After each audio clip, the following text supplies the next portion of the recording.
반갑습니다. 네. 마스크를 벗고도 되겠죠? 조광성 전도사이고요. 또 대외적으로는 이 베이직이라는 제자훈련 모임이 있는데 거기 대표로 많이 호칭이 되고 있습니다. 뭐 편하신데 여기 전도사로 이제 소개가 됐으니까 전도사로 불러주시면 좋을 것 같습니다. 하여튼 뭐 이렇게 초대해 주셔서 너무 감사하고요. 이 시간들을 통해서 이 하나님과 복음에 대한 좀 더 이제 깊이 있는 이해가 더해지는 시간이 되었으면 좋겠습니다. 이게 제가 생각해 보니까 굉장히 오랜만에 현장 예배를 지금 드리는 거네요. 그러니까 이게 찬양 하나를 하는데도 아주 뭉클뭉클하고 그렇습니다. 저만 초대하면 코로나가 심해지는데 작년에도 코로나 때문에 못 오고 이번에도 오려고 하니까 뭐 갑자기 폭발이 일어나고 그런데 하여튼 뭐 되는 데까지 우리가 또 하나님이 또 은혜 주시려고 또 그러나 보다 그러면서 한번 우리 말씀을 나눠보도록 하겠습니다.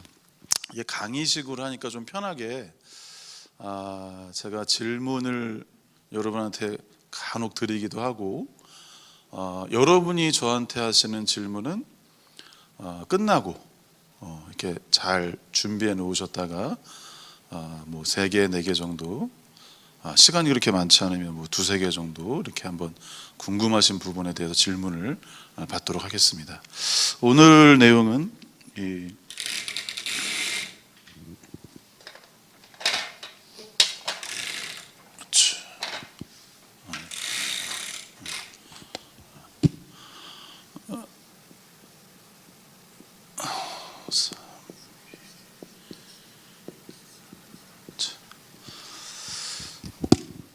제가 한문을 못 써서 그런 게 아니라 그냥 서로 편하게 삼위일체 하나님에 대해서 가끔 제가 이 주제를 다루다 보면은 우선 여쭤봐요. 그러니까 우리가 생각하는 하나님이 누구인가? 여러분이 이 하나님 그럴 때, 뭐 주여 그럴 때, 아버지여 그럴 때 주로 어떤 인상이 떠오르시는지 아주 궁금해요. 뭐 웬만큼 이렇게 다 개인적으로나 공동체적으로 그렇게 하나님이라는 이름을 부르게 되지 않습니까? 다르게 뭐 아버지라고도 부르고 주님이라고도 부를 텐데 여러분이 하나님 그럴 때 떠오르는 이미지가 어떤 건가요? 딱 여러분이 하나님 그럴 때 떠오르는 이미지. 물론 어떤 분은 뭐 공의의 하나님, 뭐 무서우신 하나님, 대부분 많은 분들이 사랑의 하나님. 사실 저 같은 경우는 이제 이 좀 혼자서 신앙생활을 했을 때 해서 그런지 좀 목자 되신 하나님, 인도자 하나님이 더 익숙해요. 그러니까 초기에 신앙생활을 할 때 하나님 그러면 나를 인도해 주시는 분이구나. 이제 그렇게 많이 생각을 했었죠. 근데 여러분 머릿속에 하나님 그러면은 어떤 이미지와 내용이 먼저 떠오르세요? 창조주 하나님. 아유 좋습니다. 네. 또 혹시 제가 말한 것 이외에 또 떠오르시는 게 있으면 창조주 하나님도 있고 뭐 구원자 하나님도 당연히 떠오르시겠죠. 네. 근데 제가 우리가 개인적인 신앙의 여정에서 하나님을 만나온 경험들, 인상들이 굉장히 소중하죠. 그걸 부정하는 게 아닙니다. 그걸 우선 인정을 하고, 왜냐면 저도 그러잖아요. 제 인생 속에서, 신앙의 여정 속에서 하나님에 대한 가장 익숙한 이해는 인도자 하나님이었어요. 한 걸음 한 걸음 만들어 가시고 인도해 가시는 하나님에 대한 이해가 저한테는 더 많이 다가왔던 거죠. 여러분마다 아마 뭐 똑같이 창조주라고 말할 수 있는 부분이 한 그룹이 있을 수 있고, 사랑의 하나님이라고 말할 수 있는 분들이 한 그룹 있을 수 있고, 뭐 저처럼 목자 되신 하나님에 대한 이해가 강하신 분들이 한 그룹 있을 수 있죠. 그런데 이제 제가 우리 모두에게 함께 나누고자 하는 건 뭐냐면, 우리 모두의 하나님은 누구냐는 거죠. 이게 별게 아닌 것 같지만 이 질문에 명확하게 대답하시는 분들이 의외로 많지가 않아요. 여러분 뭐 아주 당연한 이야기지만 여러분 하나님 그럴 때 삼위일체가 먼저 떠오르십니까? 솔직히 한번 말씀드립니다. 삼위일체 하나님 혹은 주여 뭐 기도할 때 아버지 그러면 삼위일체 하나님이 먼저 떠오르십니까? 근데 이게 삼위일체 하나님이 먼저 떠오르기보다는 우리가 겪고 만나왔던 하나님의 이미지가 더 많이 떠올라요, 솔직히. 그러니까 그 하나님을 내용으로 대상으로 삼아서 예배하거나 기도하거나 찬양을 하는 거죠. 그렇죠? 근데 여러분 우리 기독교만의 하나님은 물론 뭐 천주교도 정교회도 포함이 되지만 그냥 우리를 중심으로 말하겠습니다. 우리 개신교의 기독교의 하나님은 삼위일체 하나님이어야만 해요. 만약에 여러분이 하나님이라는 대상을 부르면서 그 하나님에 대한 기본적인 내용이 삼위일체로 채워지지 않았다, 이거는 그렇게 건강한 모습은 아닙니다. 감히 말씀드리지만 건강한 모습은 아닙니다. 우리가 개인적으로 하나님을 만나올 수는 있죠. 뭐 신앙적으로 처음이나 초기 때. 근데 신앙적으로 성숙하고 시간이 길어질수록 우리가 믿는 하나님은 점점 어떤 내용으로 채워져야 돼요? 당연히 삼위일체 하나님이라는 내용으로 채워져야 돼요. 근데 여러분이 하나님을 부를 때 어떻습니까? 먼저 딱 머릿속에 하나님 그럴 때 이 머릿속에 내가 지금 부르는 하나님은 삼위일체 하나님이야 라는 견고한 인식이 있는지 한번 궁금해요. 여러분 자신에게 한번 물어보십시오. 뭐 그렇게 하고 계시다, 제가 그렇게 하지 말라고 유도하는 게 아니라 그렇게 하고 계시면 굉장히 다행인 거죠. 근데 그게 사실 우리의 아주 기본적인 신앙 고백에 깔려 있어요. 오늘도 이 수요 성경 공부를 하기 전에 우리가 뭘 같이 고백했죠? 사도신경. 근데 사도신경을 대부분 이제 고백을 하실 때 이렇게 쭉 읽으시죠, 그렇죠? 전능하사 천지를 만드신 그러면서 읽는데 잘 보시면 전능하사 천지를 만드신 누구? 하나님 아버지를 말하고 그 다음에 그 외아들 성자를 말하고 그 다음에 뭐라고 그래요? 성령을 믿사오며 그러면서 마지막에 성령님에 대해서 나와요. 뭐 물론 견해의 차이는 있겠지만 이 새로 번역된 사도신경은 다른 건 몰라도 뭐 이전 게 더 좋을 수도 있죠. 다른 건 몰라도 좀 이해하기 쉽게 이렇게 돼 있어요. 나는 전능하신 아버지 하나님, 나는 그의 유일하신 아들, 쭉 내려가서 나는 성령을 믿으며. 그러니까 명확하게 성부, 성자, 성령에 대한 부분들이 딱 고백하도록 되어 있어요. 그건 뭐 우리가 여태까지 오랫동안 외웠던 사도신경도 그런 내용이 있지만 새로 번역된 것은 좀 더 강조가 되는 거죠. 나는 아버지 하나님, 나는 아들, 나는 성령을 믿으며.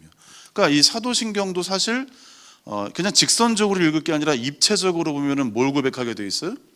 삼위일체 하나님을 고백하도록 되어 있어요. 그러니까 예배 첫 부분에 사도신경을 고백하는 것은 나는 이 삼위일체 하나님을 고백합니다라는 기본적인 이해 속에서 성부 하나님이 이런 일을 하셨고 성자 하나님이 이런 일을 하셨고 성령 하나님이 이런 일을 하십니다라고 고백을 하는 거예요.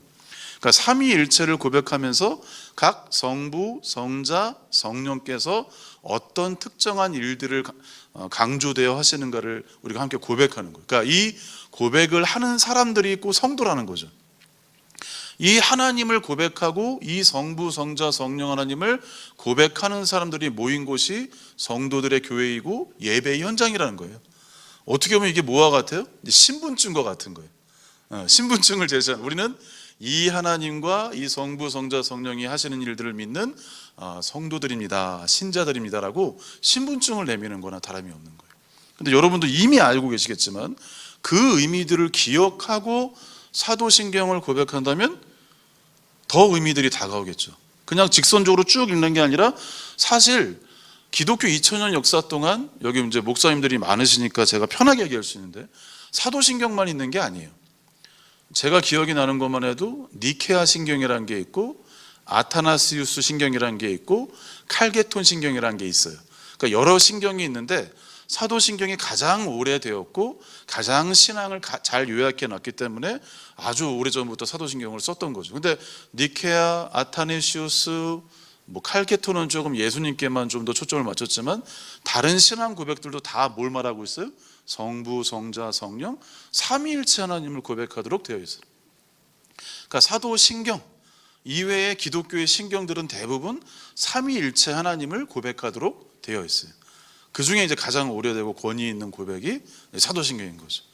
그러니까 여러분이 사도신경을 고백할 때마다 직선적으로 이 내용을 이해하는 동시에 조금 더 입체적으로는 내가 지금 성부, 성자, 성령, 삼위일체 하나님을 고백하고 있구나. 거기에 성부 하나님은 창조의 초점이, 성자 하나님은 구속에, 성령 하나님은 그 구속의 모든 열매들을 교회와 성도들에게 적용하는 데 목적이 있구나.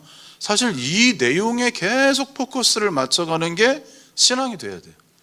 그러니까 사도신경 안에 담겨진 의미들을 더 깊이 이해해 가는 게 이제 성도들의 신앙의 모습이 되어야 되는 거죠. 그러니까 이단들에 대응해서 많은 성경 공부들이 필요하지만 가장 기본적인 고백이자 교리 공부는 사도신경이에요. 사도신경을 잘 우리가 나누고 배우고 습득할 때 다른 이단들로부터 우리가 믿는 하나님은 이겁니다. 우리는 성부, 성자, 성령 하나님이 이런 일을 하셨다고 믿습니다. 라고 담대하게 말할 수 있는 가장 기본적인 교리 교육이 되는 거죠. 그러니까 여러분이 아시는 분도 있고 좀 덜 아시는 분도 있고 모르시는 분도 있겠지만 사도신경은 기본적으로 누굴 고백한다? 삼위일체 하나님과 그 하나님 각 위격의 사역들을 강조점들을 고백하는 데 초점이 맞춰져 있다라고 보는 거죠. 그러니까 여러분이 사도신경을 늘 신경을 써서 고백을 하시는 게 너무 중요합니다. 근데 우선은 우리가 이 용어를 한번 볼 텐데 이 삼위일체라는 말이 쉬운 단어는 아니죠. 여기 보면은 좀 쉬운 것부터 이거는 뭐죠? 이거는 뭐예요? 그렇죠. 이거는 그냥 숫자예요. 네. 그러면 이제 조금 어려운 질문으로 들어가 볼게요. 이거는 뭡니까? 좀 큰 소리 하시면 저 못 알아들어요. 좀 큰 소리. 무슨 위? 틀려도 오늘 많이 안 모이셨잖아요. 그렇죠? 몇몇 분들만 입을 막으시면 되니까 담대하게. 예. 무슨 위자일까요? 인격? 예? 위격. 예. 아까 누가 자리위라고 하셨는데 맞아요. 인격 위, 자리 위, 분위. 그렇게 되죠. 위격 그러면 이제 이제 인격이 따라오는데 우선은 위자만 써요. 자리 위. 한 분, 두 분, 세 분 할 때 분위 그겁니다. 자, 한 분은 절대로 쓰지 않을게요. 여러분 힘들어 하실까봐. 그러면 더 어려운 문제는 이거예요. 이건 뭐예요? 몸체. 그러면 이거대로 풀면 하나의 몸에 세 위격이 있다 맞습니까? 맞습니까? 이거 맞다 한번 손 들어보세요. 담대하게. 예. 목사님 이분들 이름 좀 적어. 아니다 다른 것 같다. 괜히 앞에 말하니까 듣기도 뭐하죠, 그렇죠? 나만의 의견이 있다.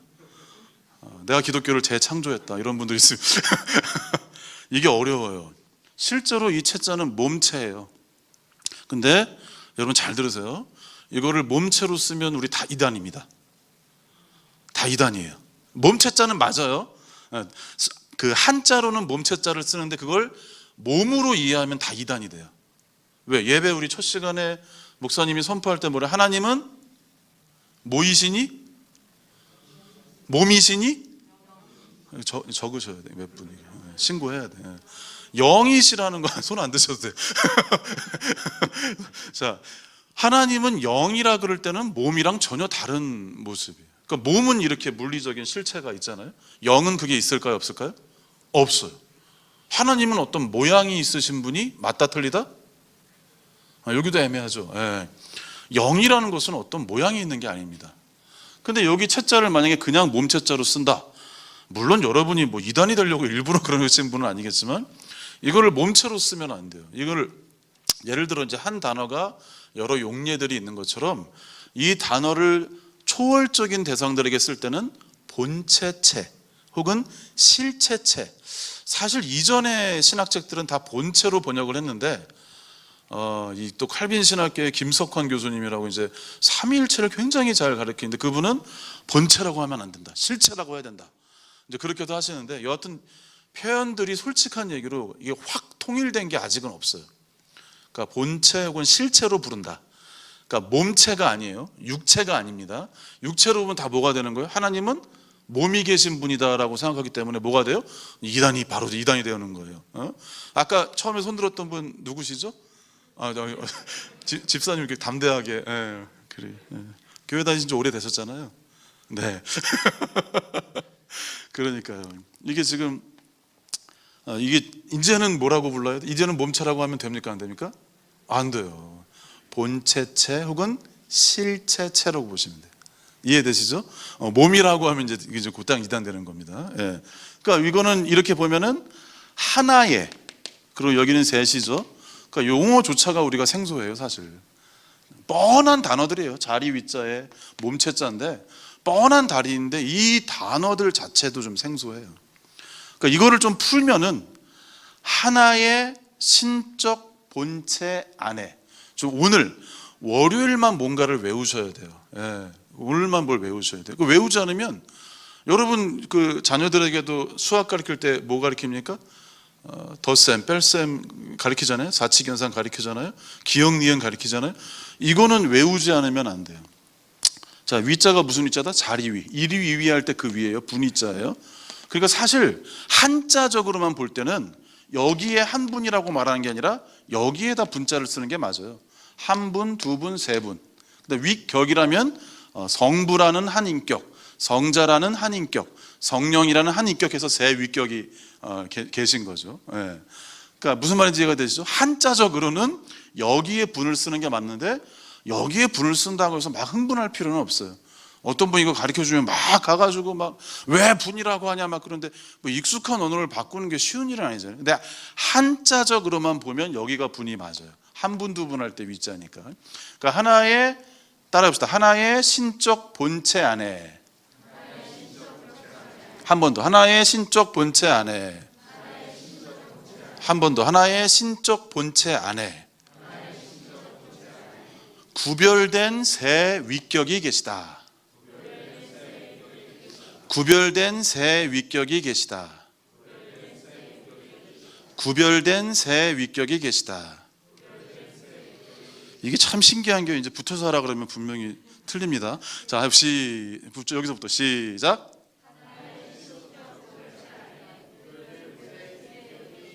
야, 이렇게 수준이 높은 동네는 제가 처음 본.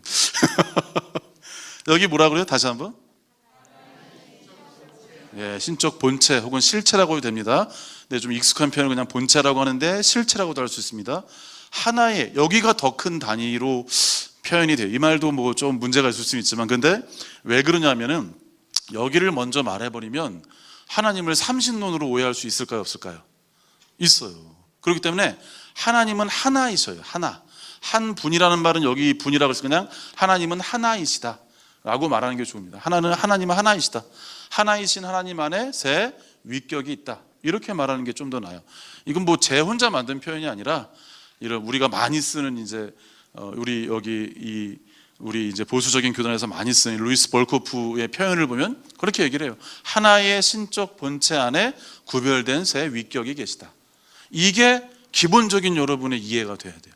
그러니까 삼위일체 지금 내용이 더 들어가기 전에 우선 삼위일체 그럴 때는 이게 한자가 그거고 한자가 그거구나. 그런 다음에 하나의 신적 본체 안에, 굳이 말을 하자면 여기가 먼저 제시가 되고 그 다음에 여기를 설명하는 거예요. 무슨 말인지 되죠? 자, 여기 한번 해봅시다. 뭐라고요? 시작.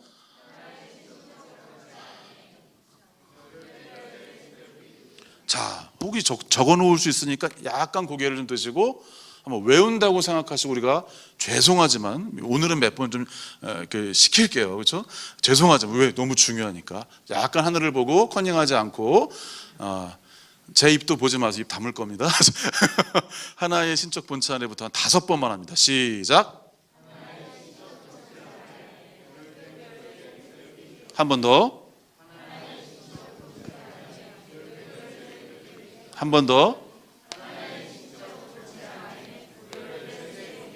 한 번 더. 한 번만 더. 그렇죠. 이게 삼위일체 하나님에 대한 기본적인 고백이 돼야 돼요. 하나의, 물론 다른 뭐 신학자나 교단에서 여기를 먼저 말하시는 분도 있어요. 근데 우리는 우리의 전통대로 일체를 조금 더 먼저 말하고, 일체 안에, 그 안에 삼위가 있다라고 하는 게 기본적인 고백입니다. 하나의 신적 본체 혹은 실체라고 돼요. 하나의 신적 본체 안에 구별된 세 위격이 계시다. 그렇죠? 그 세 위격은 누구세요? 성부, 성자, 성령 하나님이 계신 거죠. 그렇죠? 성부, 성자, 성령 하나님이 한 일체 안에 계십니다. 그러니까 우리가 요걸 기본적으로, 이따가 제가 아주 이렇게 또 갑자기 한번 또 여쭤볼게요. 그럼 한번 우리 몇 분 한번 찍어서 이렇게 한번 물어보도록 하겠습니다. 한 번 더 해볼까요? 시작.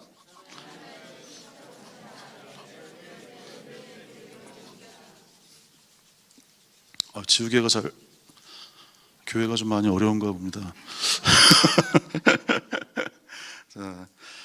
자, 그런데 이 하나님을 이해하기 위해서는 이 삼위일체도 제가 이제 하지만 하나님에 대한 기본적인 이해가 있어야 돼요. 여러분 당연히 들어보셨겠죠? 웨스트민스터 소유리 문답이라고 아시죠? 네, 주로 일문일답을 많이 하세요. 그렇죠? 인간의 첫째 되는 목적은 무엇입니까? 하나님을 영화롭게 하고 그분을 영원히, 너무 아름다운 고백이에요. 근데 사문사답이 혹시 뭔지? 주로 우리가 서로만 많이 사문사답은 하나님은 어떤 분이십니까? 라는 고백. 나중에 한번 찾으면 사문이 하나님은 어떤 분이십니까? 그러면 답이 있겠죠?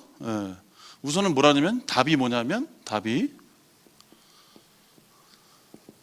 하나님은 영이시며, 하나님은 영이라는 고백을 미리 해요. 뭐라고요? 영은 여러분 아셔야 할 게, 우리가 자꾸만 우리는 이 물리적인 세계 속에 사니까 자꾸 어떤 머릿속에 그림을 그리려고 해요. 근데 영은 모양이 없어요. 크기도 없어요. 부피도 없어요. 질량도 없어요. 이따가 배우겠지만 또 이 영이 무한하세요. 그리고 여러분 자주 이제 조금 옛날 말로 무소부재하다. 그렇죠? 어떤 장소에도 임재하시지 않는 곳이 없다. 거하지 않으시는 곳이 없다 그러잖아요. 그렇게 볼 때 하나님은 이 예배당 안에뿐만 아니라 우리 안에뿐만 아니라 온 세계뿐만 아니라 온 우주에 충만하신 분이세요. 그러니까 하나님이 어떤 모양을 가지신 분이 아니라, 하나님이 영이라고 할 때는 거기에 부피도 질량도 모양도 어떤 것도 사실 없어요. 그런데 영이신데 인격적인 영이신 거죠. 그래서 그 하나님의 속성이 있죠. 이 영이신 하나님의 속성, 그게 뭐냐면 존재, 따라해 봅시다. 존재, 따라해 봅시다. 지혜, 권능, 거룩, 공의, 공의, 모자랄 줄 알았어요. 6번이 인자, 진실. 자, 요게 우선은 한 묶음이에요. 한 묶음. 근데 여기서 외울 게 뭐냐면 존지, 권고, 공인진. 요걸 외우셔야 돼. 존지, 권고, 공인진. 옛날에 태종태세, 문단세 다 해보셨죠? 기본적으로 하나님, 이게 근데 이렇게 속성이 있고 또 있어요. 8번째가 무한. 이건 적어 놓으셔도 좋습니다. 영원. 10번째가 불변. 자, 존재, 지혜, 권능, 거룩, 공의, 인자, 진실, 무한, 영원, 불변이라고 해요. 그러니까 이거 외우셔야 됩니다. 저희는 이제 할 때 이렇게 존지권고 공인진 무형불. 글자가 짧기 때문에 앞에 것만 외워도 돼요. 요것만 외우시면 오늘은 외우는 거 없습니다. 제가 오늘은 은이라고 했나요? 다음에도 없어요. 예. 다음에도 한두 가지는 짧게 뭐 있을 수 있죠. 근데 아까 이 삼위일체 같은 것은 여러분이 좀 암송해 두시면 평생에 도움이 되시겠죠. 다시 한번 해볼까요? 시작.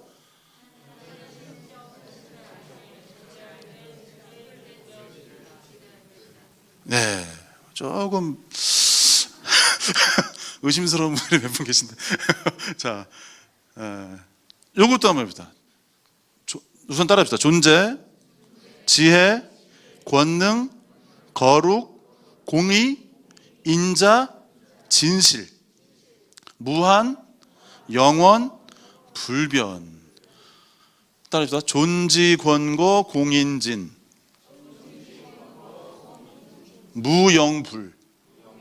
무슨 쪽집게 강사 같아. 원래 이런 거 잘 안 하는데 하여튼 이게 외우려면 어쩌겠어. 이 정도까지는 외우셔야 돼요. 그래야 여러분이 어떤 하나님을 섬기는지도 알고 이단들이 말하는 말도 안 되는 하나님에 대해서 반박할 수 있는 겁니다. 따라합시다. 존지권고 공인진 무영불. 시작. 그렇죠. 10글자니까 좀 힘들어요. 그렇죠? 왜냐하면 이게 다 여러분이 익숙한 단어들이라 앞에 것만 외우면 뒤에는 따라와요. 다시 합니다. 존지권고 공인진 무영불. 한 번 더. 존지권고 죄송합니다. 존지권고 공인진 무영불. 네, 그럼 제가 살짝 가리고 한번. 안 보이시죠? 자, 시작. 네, 이럴 줄 알았어요. 네. 자, 존지권고 공인진 무영불이에요. 이거는 오늘 외우지 않으면 이제 집에 가서 안 외울 가능성이 많기 때문에 오늘 이거 하고 저도 이제 시간 한 10분 때우고 그러고 가도록 하겠습니다. 농담이고요. 자, 존지권고 공인진 무영불. 시작. 자, 하늘을 보고 한번 해봅시다. 여기 보지 마시고 하늘 보고 정직하게. 예. 마지막으로 좀 노트를 보신 분이 계신데 하늘 보고. 자, 시작. 그렇죠. 존지권고 공인진 무영불. 그렇죠. 그러면 여기 보세요. 조는 뭘까요? 그럼 이게 나와요. 이렇게 어려운 단어가 아니기 때문에. 지는 뭘까요? 그렇죠. 권, 공, 거, 인, 진, 무, 영, 불. 예. 그렇게 되는 거예요. 지금 여러분이 이렇게 뭔가를 빨리 암송하신 적이 있으신가요? 이게 지금 지혜를 주시니까 가능한 거지. 근데 이게 하나님에 대한 기본적인 속성이에요. 그런데 이거를 제가 설명을 드리고 싶은데 그러면 시간을 너무 많이 잡아먹을 것 같아요. 이거는 우리 목사님들께 맡기고 이거를 해야 되는데 이거 하다가 오늘 끝날 것 같아요. 그러면 10가지 속성을 다 하면 끝날 것 같아요. 이 중에 이제 몇 가지만 이따가 설명을 하면서 하겠습니다. 자, 다시 한번 하늘 보시고 앞에 것만 시작. 이게 빨리 하시면 좋아요. 시작. 존지권거 공인진 무영. 자, 이건 3번만 할게요. 시작. 한 번 더. 한 번 더. 예. 근데 여러분 여기서 아셔야 될 게 뭐냐면 여기 7개를 뭐라고 하냐면은 공유적 속성이에요. 따라합시다. 공유적 속성. 공유적이라는 말은 뭐냐면 우리 인간과 공유적이라는 거예요. 그러니까 우리에게서도 발견되는 거. 그러니까 예를 들어 여러분도 존재해요, 안 해요? 지혜 있고 나름대로 힘이 있고 뭐 도덕적 성품이 있고 선과 악을 판단하고 뭔가 선을 베풀고 거짓을 말하지 않고 이런 게 우리 안에서도 발견되는 부분이에요. 그러니까 이게 우리와도 연관되기 때문에 공유적이다. 우리랑 같이 공유되기 때문에 어렵지 않죠? 그러면 여기는 뭐라 그럴까요? 예? 그렇죠. 비공유적이라 그래요. 따라합시다. 비공유적. 여기가 공유적. 여기가 비공유적. 왜냐하면 우리는 무한해요? 그렇죠. 우리는 영원해요? 아니죠. 우리는 불변해요? 아니죠. 우리 많이 변하죠. 저도 아까 이제 우리 담임 목사님 말씀하시면 제가 어렸을 때부터 농구를 했다 그러니까 제 몸매를 이제 왜 웃으시죠? 딱 농구할 만한 몸매 아닌가요? 지금 모습 보면 솔직히 농구하는 사람 같지가 않죠, 그죠? 농구를 굉장히 좋아했어요. 정확히 중학교 2학년 때부터 제가 송도중학교를 또 나왔어요. 뭐 인천 사시는 분들이니까 다 알겠네요. 송도중, 송도고. 근데 제 이름을 보시면 알겠지만 뭐예요? 광성이에요. 원래 제가 광성중학교나 광성고등학교를 갔으면 이름 때문이라도 이제 뭐 점수 몇 점은 얻었을 텐데 광성중, 광성 그때는 다 뺑뺑이 돌리지 않았습니까? 한 번도 안 걸리고 송도중, 송도고. 근데 여러분 아시겠죠? 뭐 이충이, 강동이 뭐 농구 잘하시는 분들 많잖아요. 그래서 그 영향 속에서 이제 농구를 굉장히 좋아해서 했었죠. 그러니까 처음부터 이런 몸이었겠습니까? 인간은 변해요. 인간은 변해요. 그래서 원래는 날씬했어요. 허리가 한 28? 28이면 날씬한 거잖아요. 어렸을 때 이게 딱 그냥 말랐었는데 군대 갔다가 사람이 이렇게 됐어요. 그죠? 뭐 성품적인 것도 그렇고 외형적인 것도 그렇고 인간은 변하죠. 영원하지 않죠. 이 영혼은 이따가 설명해 드릴게요. 무한하지도 않죠.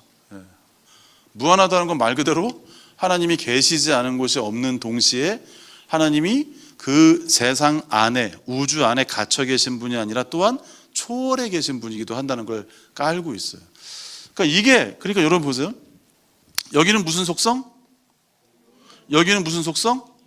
비공유적 속성이라고 해요. 근데 이 공유적 속성 전체가 여기에 다 포함이 돼요. 그러니까 어떤 거냐면 존재도 무한 영원 불변한 거고 지혜도 무한 영원 불변한 거고 권능 거룩 공의 인자 진실도 다 어때요? 무한 영원 불변한 거예요. 그러니까 이 무한 영원 불변이 공유적 속성을 감싸고 있다. 그러니까 7가지의 모든 속성들이 다 어떻게 보면은 비공유적이긴 한데 우리에게도 비슷한 요소들이 있기 때문에 공유적이라는 말을 쓰는 겁니다. 자, 그러니까 하나님의 속성이라는 말이 정확한 말이에요. 성품이 아닙니다. 속성이라는 말이 정확한 표현이에요. 여기 성품도 있지만 하나님만이 가진 특징을 말하는 거예요. 그렇죠? 저만이 가진 특징이 뭐예요? 제가 조광성이라는 거, 남자라는 거, 전도사라는 거, 아빠라는 거. 이게 저만이 가진 독특한 특징이잖아요. 그러니까 하나님만이 가진 독특한 특징들을 속성이라고 하는 거예요. 쉽게 말하면 단지 성품이 아닙니다. 더 넓은 범위예요. 그러니까 하나님의 공유적 속성이 모든 이 속성들이 비공유적 속성에 포함이 된다. 존재도 무한하시고 영원하시고 불변하다. 인자하심도 무한하고 영원하고 불변하다. 하나님의 어떤 속성 중에 무한하고 영원하고 불변하지 않은 속성도 없고 여기 영이라고 할 때도 무한하고 영원하고 하나님 자체가 다 모인 거예요. 무한하고 영원하고 불변하신 특징을 가지고 계신 거예요. 이해가 되시죠? 자, 삼위일체 한번 해볼까요? 하나의 시작. 그분이 10가지 기본적, 물론 이 대요리 문답이나 다른 걸 보면 더 많아요. 근데 이 소유리 문답은 찰스 하츠라는 분이 하나님에 대한 정의 중에 가장 탁월한 정의라고 할 정도로 아주 잘 요약을 한 거예요. 이걸 또 까보면 여기도 몇 개 더 있어요. 근데 이 10가지 안에 탁월하게 성경에서 나오는 하나님의 속성과 성품들을 요약을 했다고 보시면 되는 거예요. 대요리 문답이라고 당장 보면 이거보다 더 많아져요. 근데 제가 보기엔 이 안에 물론 더 많은 내용들이 뭐 인자할 때는 뭐 긍휼, 은혜, 사랑 그게 또 따로따로 나와요. 근데 우선은 포괄적으로 이 정도 10가지의 속성만 기억을 해도 하나님에 대한 아주 건강한 이해를 갖게 되는 겁니다. 무슨 말인지가 되시죠? 자, 이 삼위일체, 하나의 신적 본체 혹은 실체 안에 구별된 세 위격을 가지신 분이 아니라 분이 10가지 속성을 가지고 있다고 하는 거예요. 그냥 영인 게 아니라 영은 영인데 무한하고 영원하고 불변한 모양도 부피도 크기도 없는 질량도 없는 영이신데 그 영이 아무런 인격적 혹은 속성이 없는 존재가 아니라 10가지의 속성을 가진 존재라는 거예요. 근데 이게 굉장히 다행인 거죠. 만약에 여러분 이런 지혜가 권능인데 하나님이 거룩이나 공의가 없다고 한번 생각해 보세요. 얼마나 무섭고 그냥 힘과 지혜만 가득한 폭군이 될 수 있겠죠. 하나님이 이런 아주 균형 잡힌 성품을 가진, 속성을 가진 존재라는 것을 기억하는 게 중요합니다. 자, 하나님의 10가지 속성을 한번 해볼까요? 앞에 글자만 시작. 조는 뭐라 그랬어요? 지, 권, 거, 공, 인, 진, 무, 영, 불. 그렇죠. 우리 한번 찍어서 한번 여쭤봐도 될까요? 아니요, 3명. 자, 저랑 뭐 이렇게 시키길 원하지 않는 분들은 살짝 고개를 내려서 권사님 앞에 계신 우리 또 책임을 좀 여기 우리 갑자기 다 숙이고 우리 거기 하얀 옷 입으신 우리 어떻게 되시나요? 잘 모르시니까 제가 그냥 성도님이라고 하겠습니다. 총칭으로 우리 성도님 삼위일체 한번 해보시겠어요?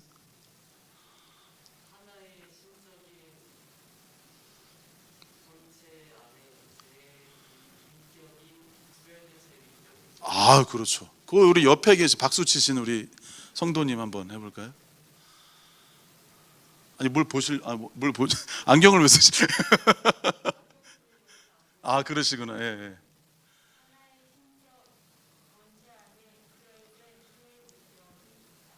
예. 예, 있다, 계시다. 예, 맞습니다. 예.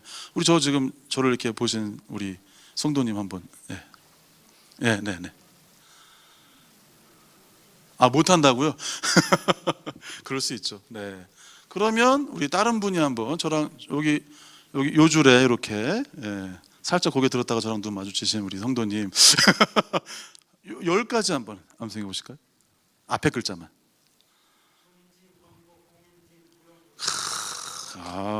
박수 한번 쳐주세요. 근데 저한테 화내신 건 아니죠? 존지공고 공인진 무용불 이런 거 왜 지켜? 잘 암송했어요.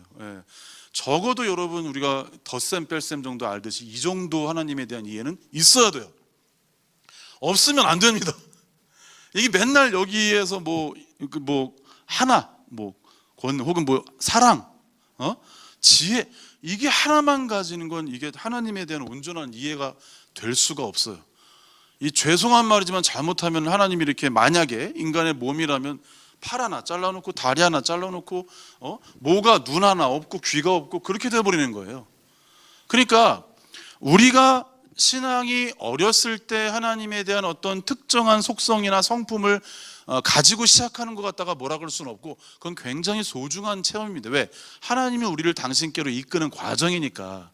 그런데 거기에서만 머무르면 이건 잘못하면 정신적인 내용적인 우상 숭배가 되는 거예요. 왜? 하나님을 여기 하나에만 가둬버리잖아요.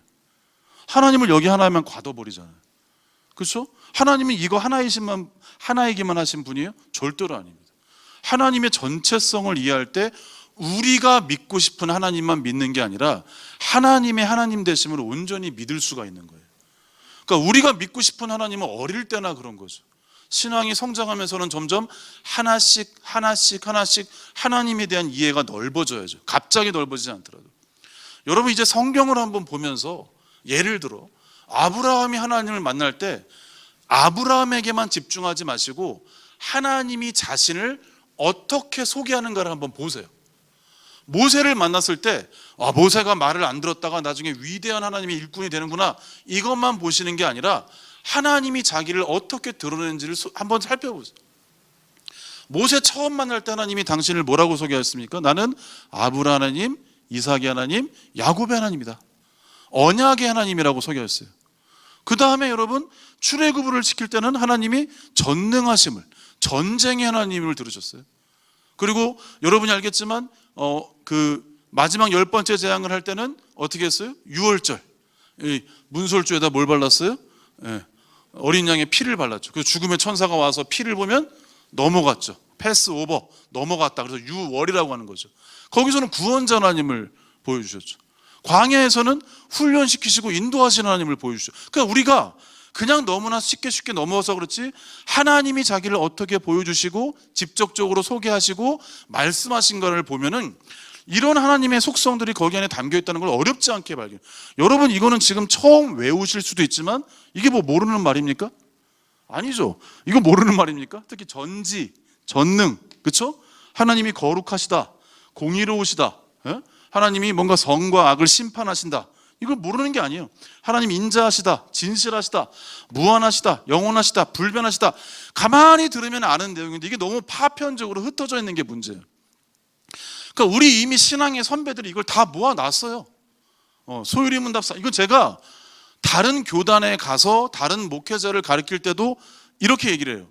당신들이 우리가 믿는 그 교리랑 다른 면들이 있을 수 있지만 이 하나님에 대한 고백은 이 개신교의 모든 사람들이 함께 공유할 만한 아주 훌륭한 유산이다.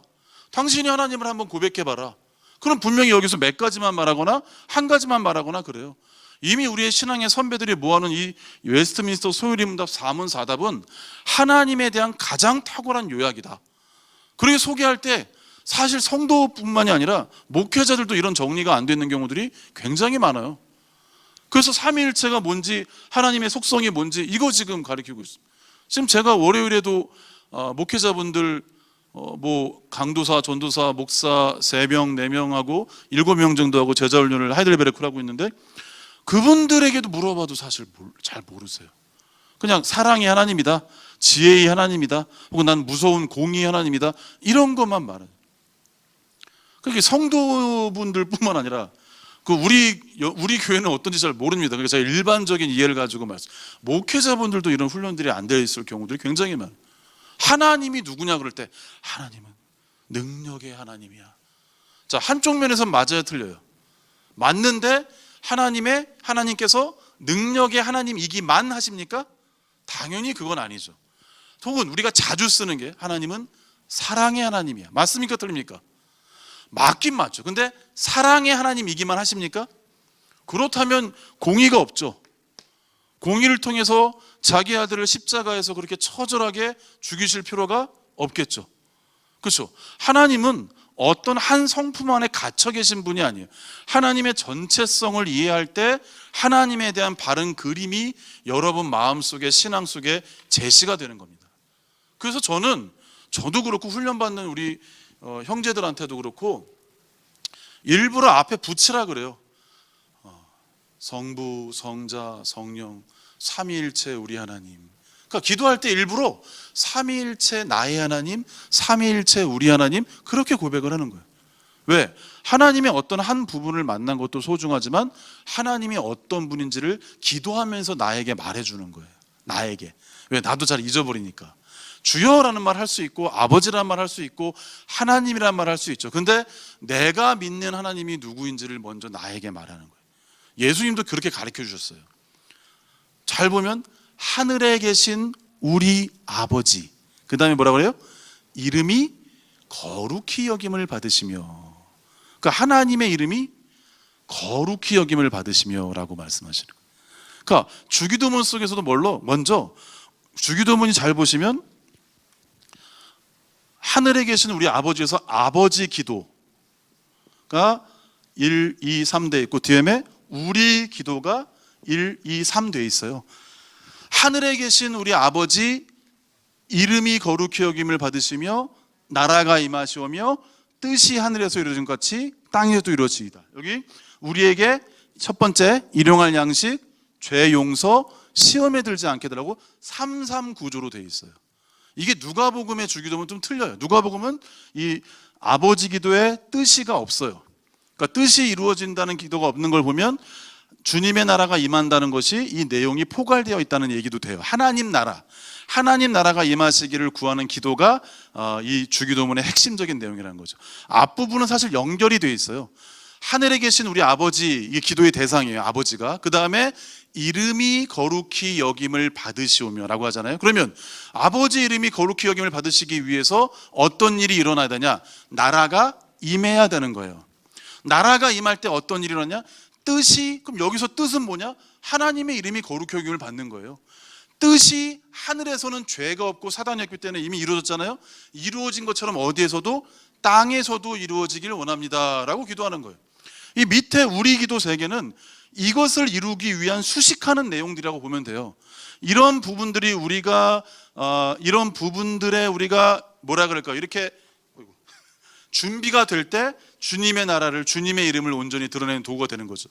그래서 이 주기도문을 조금 지나가면 산상수훈에서 마태복음 6장 그 33절 보면 먼저 그 나라와 의를 구하라. 그리하면 이 모든 것을 너희에게 더하시리라 라고 말하잖아요. 주기도문의 요약과 같습니다. 거기도 하나님의 이름이 제시가 되는 거예요. 그러니까 우리가 기본적으로 하나님이 누구인지를 우리에게 제시해야 되는 거예요. 우리 기도할 때 우리 얘기하기 바쁘잖아요. 그렇죠? 근데 사실 예수님이 가르쳐준 기도를 보면은 하나님이 어떤 분인지를 먼저 기도하는 게 우선순위예요. 뭐 이거 하는 시간은 아니니까. 벌써 50분이에요. 시간이 참 빨리 가죠. 그러니까 굉장히 중요해요. 이름, 하나님의 이름, 아버지의 이름. 이승구 교수의 주기도문 강해를 보면 그게 직접적으로 성부를 말하기도 하지만 삼위일체 전체를 아버지라 부를 수도 있다라고 말을 해요. 그러니까 직접적으로 성부 하나님이라고 불러도 되고 삼위일체 하나님 전체를 아버지라고 부를 수도 있다라고 볼 때 여하튼 간에 성부의 이름이건 삼위일체 하나님의 이름이건 간에 하나님의 이름을 먼저. 그러니까 여러분이 기도할 때 사실 제가 쓰는 방식이기도 한데요, 늘 기도할 때 앞부분은 이 한 가지 한 가지 속성을 묵상하는 거예요. 하나님의 존재. 그럴 때 마치 이 조용한 호수에 돌 하나 똑 던지는 것처럼 존재를 던져놓고 그 하나님의 존재가 어떤 건가. 우리는 하나님을 의지하고 의존해서 살지만 하나님은 스스로 계신 존재라는 것. 우리 모두를 존재하게 하신 스스로 계신 분이라는 걸 혼자 묵상하고 그걸 기도의 내용으로 바꾼 거예요. 지혜도 마찬가지고. 지혜는 지식을 활용하는, 적용하는 기술이잖아요. 그 지혜가 하나님이 이 창조 속에 어떻게 드러났나. 내가 지금 보게 되는 나무 속에서, 땅 속에서, 새 속에서, 지나가는 개 속에서, 내 존재 속에서 하나님의 지혜가, 특히 예수 그리스도의 구속의 사건과 십자가 속에서 그리스도의 하나님의 지혜가 무엇인지를 생각하는 거예요. 지혜만 있고 힘이 없다고 한번 생각해 보세요. 머리에서는 아이디어가 가능한데 그걸 이룰 만한 능력이 없어. 근데 하나님은 당신이 상상하시고 생각하시는 모든 것을 이루실 만한 힘이 있으신 거예요. 물론 그 범위마저도 뛰어넘으시지만 지혜 다음에 권능이 오는 거예요. 하나님이 생각하시고 하나님이 그 지식을 적용하실 때 하나님은 당신이 하시고자 하는 어떤 것도 다 할 수가 있는 거예요. 예를 들어 여러분이 뭔가를 상상한다고 그걸 할 수가 없잖아요. 내가 지금 애를 낳고 싶다. 그래서 애를 낳아지는 게 아니고 내가 10억짜리 뭐 건물을 사고 싶다. 그래서 건물을 사지는 게 아니잖아요. 그런데 아주 유치하지만 하나님이 어떤 계획을 짜신다면, 내신다면 하나님은 자연스럽게 그걸 이룰 만한 능력이 있어요, 없어요? 있으신 거예요. 그러니까 예를 들자면 그렇게 하나님의 속성 하나하나를 가지고 기도할 때가 있는 거예요. 여러분도 가끔은 기도하시는 시간에 여러분이 해야 될 기도도 하지만 하나님이 어떤 분인지를 고백하면서 그 하나님 자체와 좀 더 친밀해지는 기도 시간으로 나아갔으면 너무 좋을 것 같지 않습니까? 하나님이 당신이 어떤 분인지를 다시 한번 고백해 드릴 때 그것보다 기뻐하시는 기도가 어디 있겠어요? 얼마나 기뻐하시겠어요? 하나님, 이게 당신의 모습입니다. 이게 나에게 성경에서 말씀하신 하나님이십니다라고 할 때 하나님은 그것보다 중요하게, 왜? 예수님이 그래요. 아버지의 이름이 거룩히 여김을 받기 위해 나라가 임하고 뜻이 이루어지는 거예요. 하나님이 하나님답게 하나님이 하나님의 이름으로 우리에게 총체적으로 제시되고 고백할 때 하나님은 그걸 가장 기뻐하시는 거예요. 근데 대부분 기도의 자리에서 하나님을 고백하는 경우들이 많지가 않아요. 딱 시작하면은 시동을 걸면 이제 우리 얘기, 죄, 자식들, 돈 문제, 땅 문제, 사업 문제, 그게 필요 없다고 말하는 게 아닙니다. 근데 결국은 하나님이 어떤 분인지를 모르는데 우리의 기도가 어떻게 바르게 자리를 잡을 수가 있겠어요? 우리가 원하는, 우리가 필요로 하는 어떤 내용의 생각과 묵상과 기도보다 하나님을 묵상하고 기도하는 것, 이 하나님을 알아가고 이 하나님을 체험하고 이 하나님을 닮아가기 위한 기도보다 중요한 기도는 없습니다. 여러분, 성경을 볼 때 가장 중요한 건 문맥이에요. 여러분, 구하라, 찾으라, 두드리라는 말씀 잘 하시잖아요. 그 문맥이 어디에 있냐면 산상수훈 안에 있어요.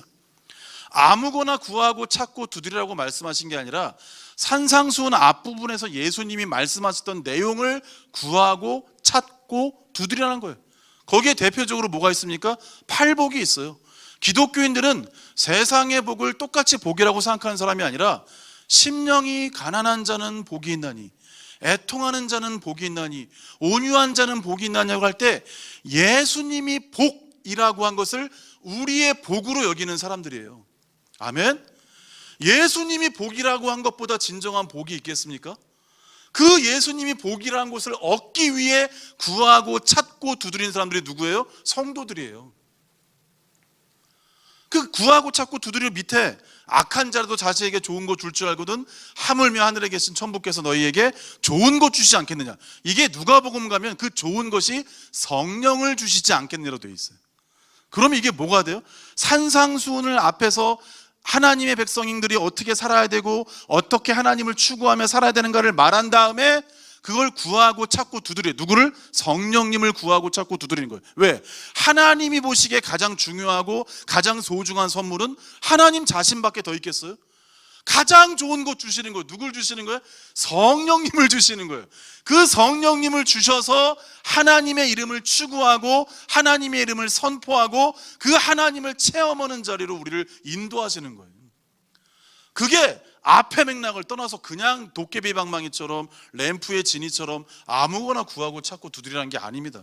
그러면 그 바로 앞에 말했던 먼저 그 나라와 의를 구하라고 하신 예수님의 말씀을 뒤집게 돼버리는 거예요.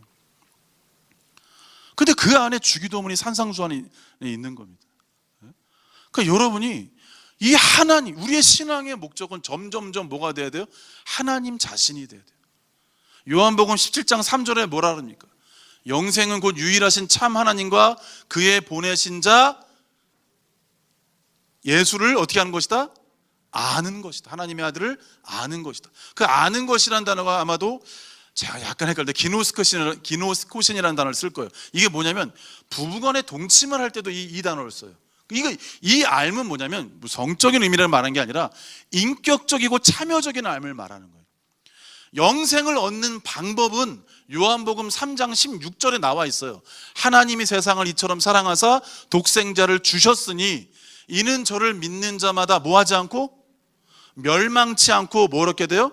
영생을. 이게 요한복음 3장 16절이 영생을 어떻게 받느냐를 말한다면 그럼 영생을 받은 사람, 그 영생의 본질이 뭐냐가 17장 3절에 있는 거예요.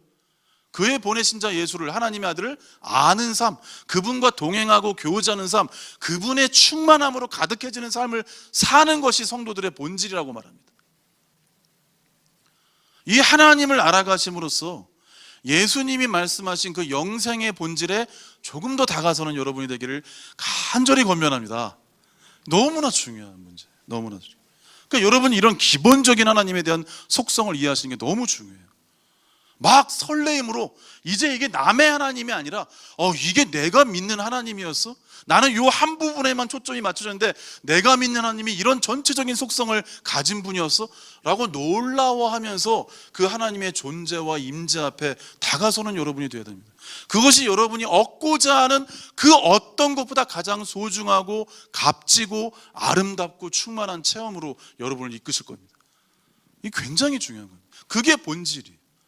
근데 이 기도가 뒤바뀌는 경우들이 너무 많아요. 하나님이 아니라 우리의 것을 구하는 게 기도의 본질이 될 때가 있다는 겁니다. 여러분이 다 그런다는 이야기가 아니라요. 그러니까 삼위일체 하나님은 영이세요. 그런데 그 영이신 하나님이 이 10가지의 속성을 가지신 분이다 라는 것을 이해하는 게 중요합니다. 그러니까 여러분 기도할 때 저는 솔직히 이거를 가끔 이거를 기도를 해요.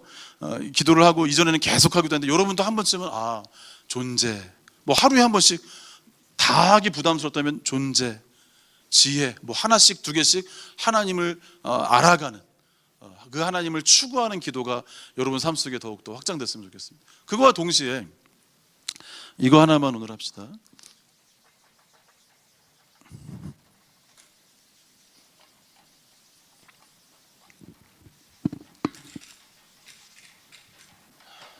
여러분 다 이해되시죠? 네, 재미있으시죠? 네, 우리 하나님을 말을 할 때 아까 말한 영원성을 말해요. 자, 영원성 따라합시다. 영원성. 자, 영원성이 뭔지 이해하시는 분이 있으십니까? 이거는 단지 내가 예를 들어 여기 결혼을 한다면 신랑과 신부는 신랑을 하면서 영원히 사랑하겠습니다. 그러니까 앞으로 계속 끊임없이 사랑할 거냐라고 묻는 그 영원히 사실 아니에요. 하나님의 영원성을 말할 때는 이게 시간성과 대비가 돼요. 시간은 기본적으로 어떻게 되어 있습니까? 과거, 현재, 미래. 근데 영원성은 과거와 미래가 없고 현재만 가득해요. 왜? 예를 들어 보세요. 우리가 과거가 있다는 것은 제가 어렸을 때가 있고 5살, 10살, 15살 점점점 지금의 나이 거의 50 가까이 돼서 현재가 있고 또 더 늙어가는 미래가 있죠. 그렇죠? 여러분에게도 분명히 어린아이부터 지금 시까지 변화의 과정을 겪었겠죠. 지금도 당장 처음에는 막 열심히 말씀을 듣다가 좀 길어지면 이거 언제 끝나나? 이 마음의 변화가 일어나요? 안 일어나요? 일어나죠. 그럴 수 있죠. 그리고 우리가 밥을 낮에 먹어서 배부르다가도 또 시간이 지나면 어때요? 배고파지죠. 꼭 3끼만 먹진 않잖아요. 그렇죠? 4끼도 먹을 때가 있고 야식도 먹을 때가 있고 그렇죠? 우리는 변해요. 근데 하나님 변하실까요? 안 변하실까요? 하나님이 변하지 않는다는 것은 과거와 현재와 미래의 구조 속에 계시지 않는다는 말이에요. 그래서 제가 하나 읽어드릴게요.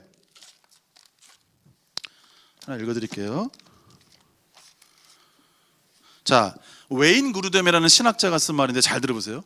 물리학의 연구 결과에 따르면 물질, 시간, 공간은 동시에 발생했어야 한다.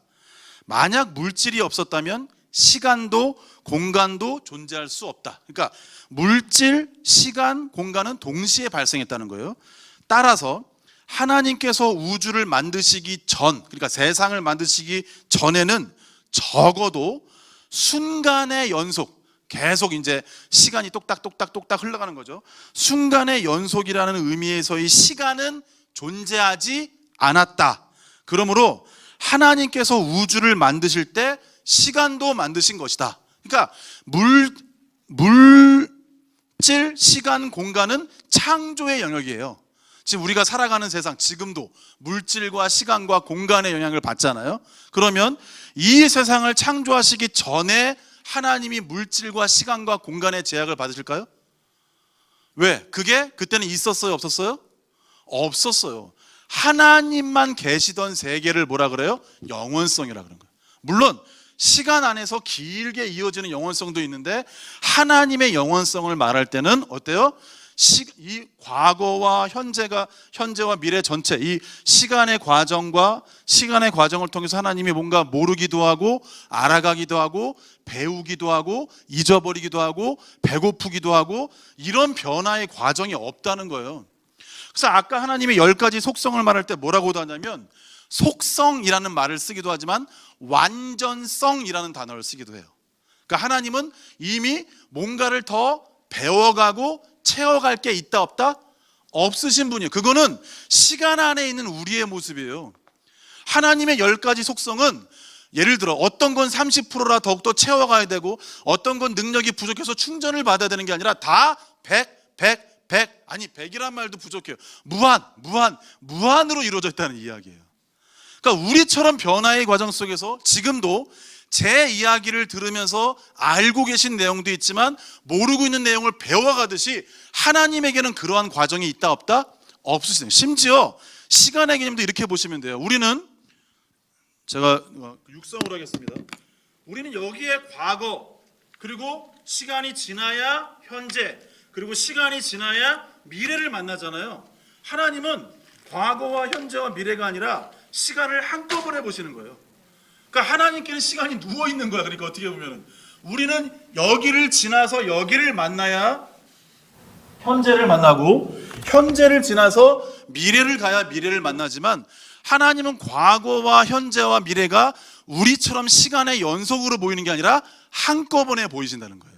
그러니까 모세를 만나면서 모세를 설득하시고 다투시는 동시에 모세에게 뭐라고 말씀하세요? 내가 너를 통해서 이스라엘 백성들을 애굽에서 끄집어낼 것이다. 자, 현재의 모세를 다루시면서 미래에 뭘 말하죠? 이런 일이 일어날 것이라는 걸 사실적으로 말하셔요.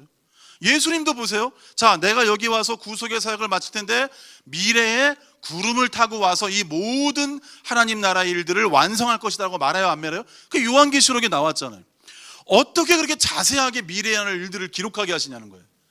그렇다고 우리가 시한부 종말론자가 되면 안 되겠지만, 하나님에게는 시간이 우리처럼 과거, 현재, 미래가 아니라 과거, 현재, 이게 과거, 이게 현재, 이게 미래라면 우리는 여기를 본 다음에 지나서 여기를 본 다음에 지나서 오지만 하나님에게는 다 현재적으로 드러난다는 거예요.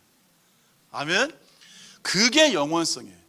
시간의 개념이 여기서도 적용이 되는 게 아니라는 겁니다. 이해가 되세요? 이걸 이해하는 게 약간 신기하기도 한데 가장 제가 어려움을 느끼는 부분이에요. 왜? 우리에게 너무나 없는 부분이기 때문에. 이거는 어거스틴이나 루터나 칼빈이나 어느 책을 봐도 하나님의 영원성을 이렇게 말해요. 사실 이 영원성에 대한 기초적인 작업을 하신 분이 성 어거스틴이에요. 그걸 루터나 칼빈 같은 신학자들이 잘 계승을 하고 그러고 현대에 이게 우리에게 적용이 된 거죠. 그러니까 하나님의 영원성은 뭐다? 첫 번째, 우리처럼 시간이 길게 일어나는 게 아니라 변화가 없다. 그리고 모든 속성들이 완전하게 성취되어 있는 모습을 말하는 거예요. 그리고 시간적으로 봐도 과거, 현재, 미래가 아니라 한꺼번에 과거, 현재, 미래를 보시는 거예요. 이해가 되시죠? 이 말을 왜 하냐? 이게 만약에 여러분이 하나님의 영원성을 모르고 삼위일체를 말하면 우린 다 이단이 돼요. 근데 그러한 경우들이 많아요.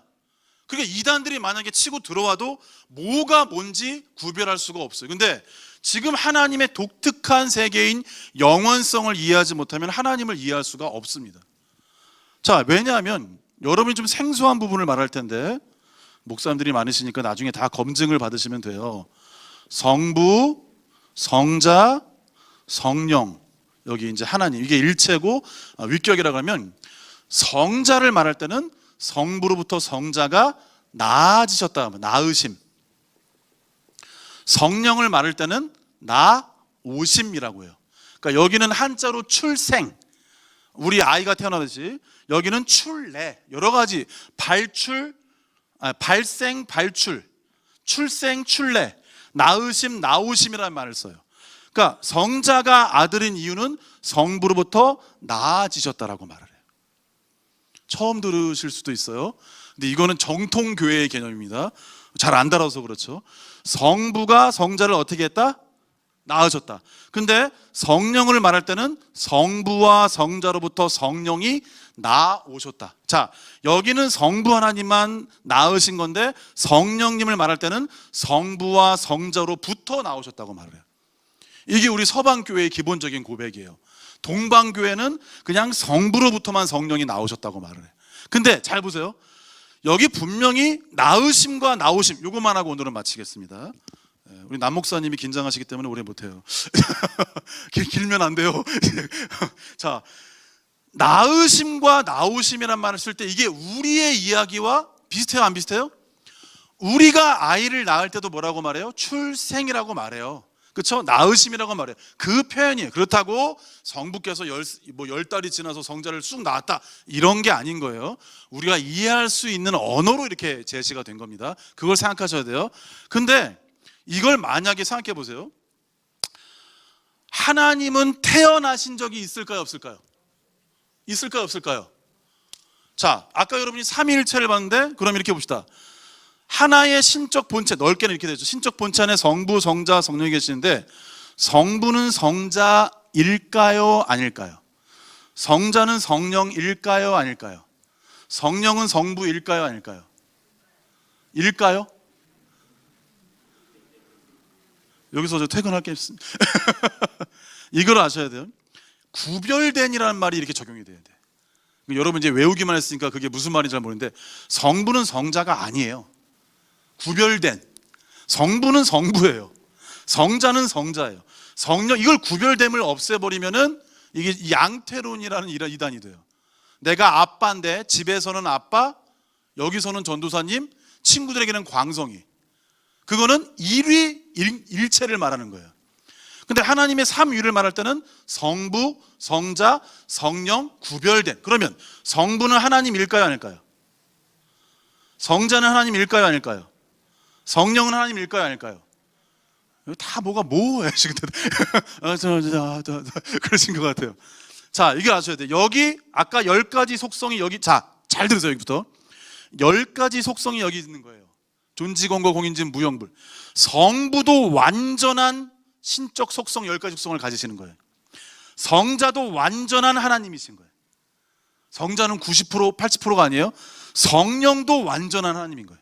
그러니까 성부, 성자, 성령이 일체라고 할 때는 신적 속성을 완전히 소유하신 거예요. 한위격, 한위격, 한위격이. 이해되시죠? 그게 일체예요. 삼위는 구별된 거예요. 성부는 성자가 아니세요. 성자도 성령이 아니세요. 왜? 구별된 거니까. 구별된 세 인격들이니까. 자, 그런데 여기는 나으심과 나오심이라는 말이 뭐냐면, 이걸 만약에 시간 세계에서 내가 엄마 뱃속에서 10달 있다가 나왔다 이러면 이게 이단이 되는 겁니다. 성부만 계시다가 쑥 하고 성자가 나오고 나중에 쑥 하고 성령이 나오신 게 아니에요. 영원성에는 변화가 있다 없다? 있다 없다? 자, 다시 한번, 영원성에는 변화가 있다 없다? 여기는 시간 세계 속이 시간의 개념이 아니에요. 그렇기 때문에 이 나으심과 나오심은 끝도 없고 시작도 없는 나으심과 나오심. 왜? 영원의 세계의 속성이 적용될 때. 자, 이게 시간 세계 속의 속성일 때 표현하기가 너무 쉬워요. 그렇죠? 근데 영원 세계는 시간처럼 과거, 현재, 미래의 개념이 아니기 때문에 끝과 시작과 끝이 없는 개념을 생각하셔야 돼요. 그래서 루이스 볼코프의 조직신학을 보면 뭐라면, 나으심과 나오심은, 잘 들으세요, 나으심과 나오심이라는 표현은 영원히 완료된 동시에, 뭐인 동시에? 완료라는 건 뭐냐면 성자라는 실체가 있고 성령이라는 실체가 있기 때문에 이미 완료된 거예요. 뭐 80% 태어나고 70% 태어난 게 아니라 완료된 거예요. 영원히 완료된 행위인 동시에 나으심과 나오심은 영원히 지속되는 행위이다라고 말하는 거예요. 왜? 거기는 과거, 현재, 미래의 개념이 있다 없다? 없기 때문에, 변함이 없기 때문에 하나님의 어떤 행위가 계속해서 지속된다고 보는 거예요. 그러니까 분명히 성자와 성령이 있기 때문에 완료된 행위다. 하지만 영원성의 개념을 볼 때 지속되는 행위이기도 한다는 거예요. 이거는 여러분에게 수수께끼 같은 말입니다. 그런데 여기까지는 가야 돼요. 앞에 설명 쭉쭉쭉 해서 여기까지 와서는 믿음으로 받아들여야 되지만, 그냥 삼위일체에 대한 설명을 대충 해놓고 이건 신비니까 믿음으로 가야 돼, 이건 아닌 거예요. 여기 가서 신비인 거예요. 이해할 수 없는 거예요. 왜? 영원성에는 시간의 개념이 아니에요. 이걸 버려야 돼요. 이걸 완전히 찢어내야 돼요. 과거, 현재, 미래가 아니라 영원성에는 변함이 없는 세계예요. 변화가 없고 있음으로만 충분한 세계, 현재로만 충분한 세계예요. 그러니까 나으심과 나오심이라는 표현을 쓸 수 있지만, 이거는 시간 세계처럼 예수님의 나이가 뭐 1000살이다, 10,000살이다가 아니라 영원히 지속되는 동시에 영원히 완료되는 행위이다. 근데 여기서 칼빈의 견해가 뭐냐면, 이전에는, 자, 여기를 보세요. 성부가 이 신적 일체에서 성자를 낳았다, 그리고 성령을 낳았다라는 말을 이전에 했었어요. 이 교부들이, 옛날의 신학자들이. 근데 칼빈의 불만이 뭐냐면, 만약에 성부가 일체, 이 본체에서 성자와 성령을 낳았다면 성자와 성령을 완전한 하나님이라고 할 수 있느냐? 하나님이라고 할 때는 그냥 삼위가 아니라 일체만 강조한다면 하나님은 스스로 계신 분인데, 그러면 성자는 스스로 계신 분이 아니라 성부에 의해서 만들어진 하나님이냐? 그리고 성령도 그러냐? 칼빈이 여기서 문제의식을 느낀 거예요. 이전에 우리의 신앙의 선배들의 모습을 보면서. 그러면서 뭐라냐면, 자, 성부와 성자와 성령의 관계는 하나님 일체라고 할 때는 성부와 성자와 성령의 아무런 차별이 없다. 아무런 구별이 없다. 성부도 성자도 성령도 완전한 하나님이시다. 하지만 위격, 삼위일체의 삼위의 관계에서는 성부가 성자를 낳았다라고 말할 수 있고 성부와 성자로부터 성령이 나올 수 있다. 그렇게 함으로써 이전에는 약간 계급적인 구조로 성부가 1위, 그 다음에 성자가 2위, 성자가 3위, 마치 여기는 장군, 장교, 병사 같은 분위기로 만들었어요. 칼빈의 기여가 뭐냐면 이 하나님의 신적 존재성을 동등하게 만든 거예요. 성부와 성자와 성령은 하나님 일체의 측면에서 볼 때는 전혀 차이가 없는 완전한 하나님이시다라는 거예요. 삼위를 뒤집어서 일체만 강조한다면 하나님이라고 할 때는 거기 성부도 있고 성자도 있고 성령이 삼위일체 하나님이 함께 찬양과 영광과 인정과 10가지의 모든 속성을 공유하신 분으로 이해를 받는다는 거예요. 그렇게 볼 때 첫 번째 속성이 존재였어요. 하나님은 스스로 계신 분이지 누구를 의지해서 계시는 분이 아니에요. 성자도 하나님이고 성령도 하나님이시라면 성자도 스스로 계신 하나님이고 성령도 스스로 계신 하나님이지 성부에 의해서 의존적으로 존재하는 하나님이 아니라는 거예요. 그것은 삼위에서만 얘기해라. 삼위의 관계에서는 성부가 성자의 시작이라고 말할 수 있다. 성부와 성자로부터 성령이 나왔다고 말할 수 있다라고 하면서 칼빈의 개념을, 우리가 존경하는 선생님이 칼빈의 개념은 성부와 이렇게 계급적인 구조로 있던 것을 성부와 성자와 성령 하나님이 동일한 신적 영광을 받으시는 분으로 인정하게끔 만든 거예요. 그게 사실 장로교의 굉장한 기여인데 이걸 모르시는 분들도 많죠. 자, 질문 있으면 해보십시오.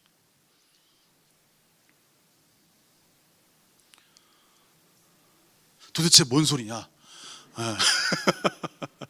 앞에까지만 이해하셔도 돼요. 뒤에는 신학자들도 얘기를 안 할 때가 있으니까 요 앞에까지, 근데 나으심 나오심까지는 이해를 하셔야 되는 거예요. 여기서 이 부분에서 또 이런 거 물어보면 꼭 사람들이 뭐 자꾸 뭐 기도는 뭐냐, 다른 거 물어보죠. 그렇죠? 뭐 마태복음 말씀 보고 창세기는 뭐냐, 그거 말고 오늘 배운 내용 중에 궁금한 게 있으면 과감하게 한번 해줘. 예, 맨 뒤에 좀 크게 말씀해 주세요.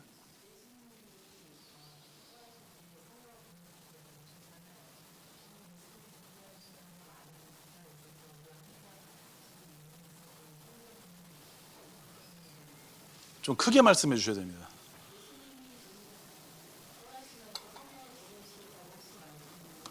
네네.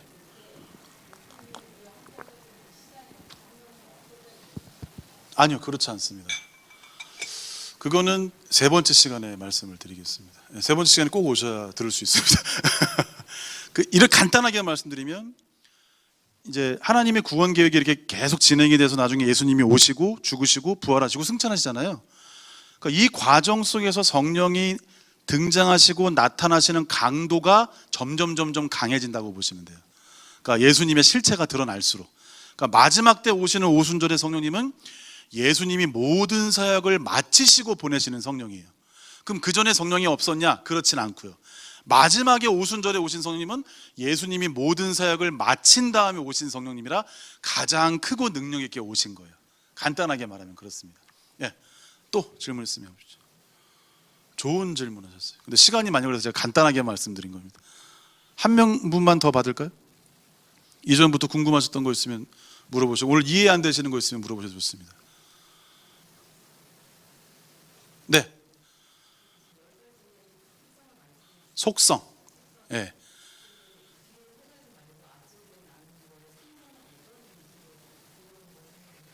잘 보시면 이렇게 연결고리가 계속 있어요.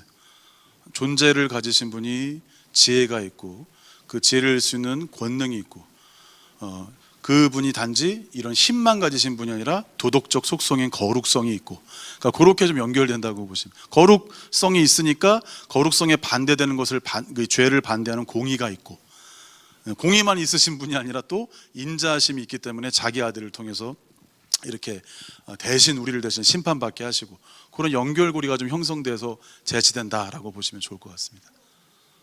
네. 속성을 바꾸셔도 뭐 크게 문제가 안 되는데 같이 연결을 하시는 게 좋다는 거죠. 네. 큰 소리로 좀 말씀해주세요. 여기 먼저 말씀해주세요. 네. 가운데.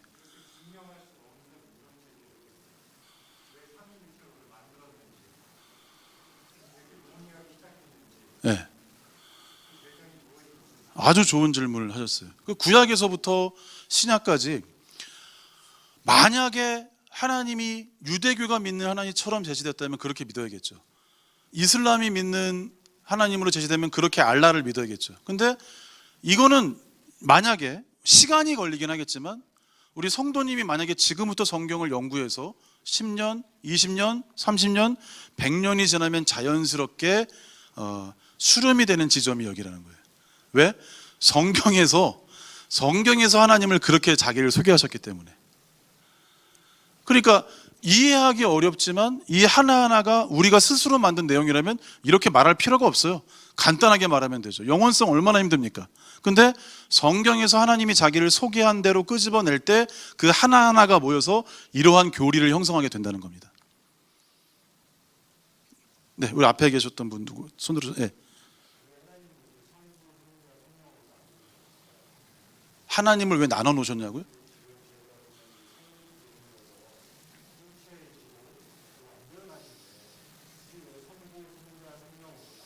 우선은 하나님이 그렇게 존재를 하신 거고, 왜냐면 이건 누가 만든 게 아니라 이 아까 말한 속성이라는 것은 하나님의 하나님 되심이에요.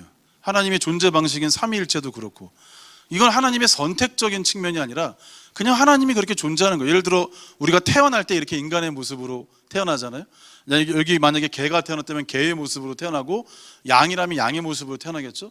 그러니까 우리가 이렇게 태어나는 게 자연스러운 것처럼 하나님도 그렇게 삼위일체로 존재하시는 게 자연스러운 방식이시고, 또 그걸 적용적으로 말한다면 하나님 안에 이 사회성이 존재를 하는 거예요. 성부와 성자와 성령, 앞에 말씀하신 걸 전제로 하신다면 성부와 성자와 성령의 사회성이 존재하기 때문에 서로 교제하고 기뻐하고 사랑하고 즐거워하는 관계가 형성이 된 거죠. 그러니까 하나님이 서로를 바라보고 기뻐하는 관계 속에 계시기 위해서 삼일체로 계신다라고도 말할 수 있는 거예요. 그렇기 때문에 하나님도 우리를 공동체로 만드시죠.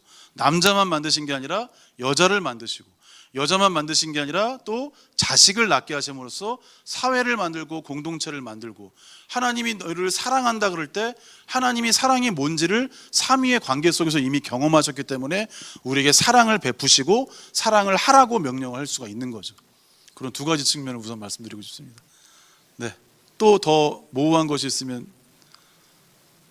이렇게 해서 끝나고 또 대두되는 질문들에 또 질문을 해주셔도 좋습니다. 또 질문 있으십니까? 하나만 더 받고 마무리할까요? 없으시면, 네. 자, 우리 마태복음 28장 말씀을 보고 마치도록 하겠습니다.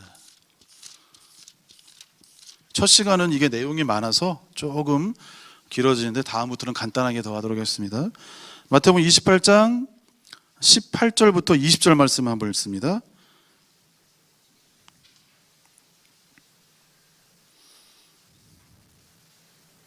자, 시작.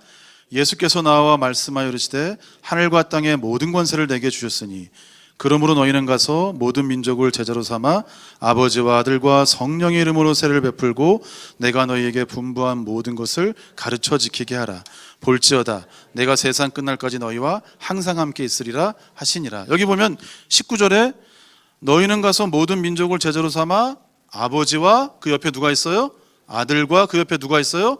원래 여러분 이렇게 한번 봅시다. 아버지와 베드로와 미가엘의 이름으로. 말이 됩니까 안 됩니까? 아버지와 모세와 가브리엘의 이름으로. 말이 됩니까 안 됩니까? 이게 제가 말한 건 뭐냐면, 아버지 옆에, 절대적인 존재 옆에 누구의 이름을 같이 쓸 수가 없어요. 근데 아버지 옆에 아들을 쓰고 아들 옆에 성령을 쓴다는 것은 아버지와 아들과 성령이 어떤 관계라는 거예요? 동등한 관계라는 거예요. 여러분 예를 들어 대통령 이름 옆에 누가 또 있습니까? 더 과거로 가면 왕 이름 옆에 누구 이름을 쓸 수 있습니까? 왕의 자리에 누가 앉을 수 있습니까? 죽어버려요. 아버지 이름 옆에 아무도 쓸 수가 없어요. 근데 아버지 이름 옆에 아들을 쓰고 아들 이름 옆에 성령으로 쓰고, 이름이라는 말은 이름들이라고 하지 않고 단수로 이름이라고 말해요. 자 보세요. 아버지와 아들과 성령이라고 세 분을 말했기 때문에 아버지와 아들과 성령의 이름들로라고 말해야 돼요. 근데 아버지와 아들과 성령이라고 말해놓고 이 세 분이 동등한 존재이기 때문에 함께 나열을 한 다음에 이름들이라고 하지 않고 이름으로 표현해요. 아버지와 아들과 성령이라는 한 이름으로 뭘 줘라? 세례를 베풀라. 그러니까 이게 뭐냐면, 예수님을 믿어서 구원받는 사람은 단지 예수님과의 관계뿐만 아니라 아버지와 아들과 성령의 이름, 즉 삼위일체 하나님과의 관계 속에 들어가게 된다는 겁니다. 그게 남의 이야기가 아니라, 여러분 예수를 믿으십니까? 예수님을 구원자로 믿으십니까? 그러면 여러분이 어느 관계로 들어가게 된 거예요? 자연스럽게 아버지와 아들과 성령의 관계 속에 들어간 우리가 된다는 이야기입니다. 그것을 자랑스러워하고 기뻐하면서 우리가 진정으로 하나님의 하나님 되심을 더욱더 이해하고 만나가는 여러분 되기를 간절히 바랍니다. 우리 같이 한번 기도하시죠.